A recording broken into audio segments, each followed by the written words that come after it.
Hi everyone, this is Emmy. Today I'm going to show you how to make a very easy sweet potato dip.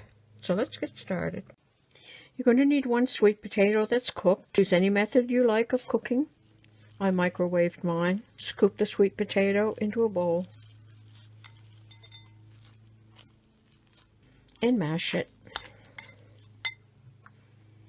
I'm going to add some milk. You can use any milk of your choice. And just get that mixed in.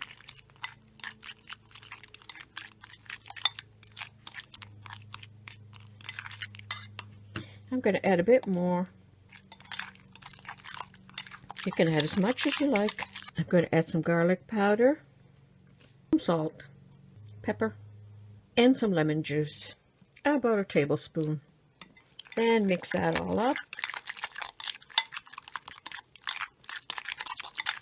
If you like it spicy, you could add some hot pepper sauce or even some balsamic vinegar.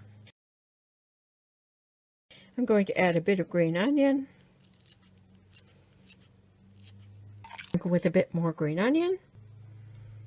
And there you have a very easy sweet potato dip.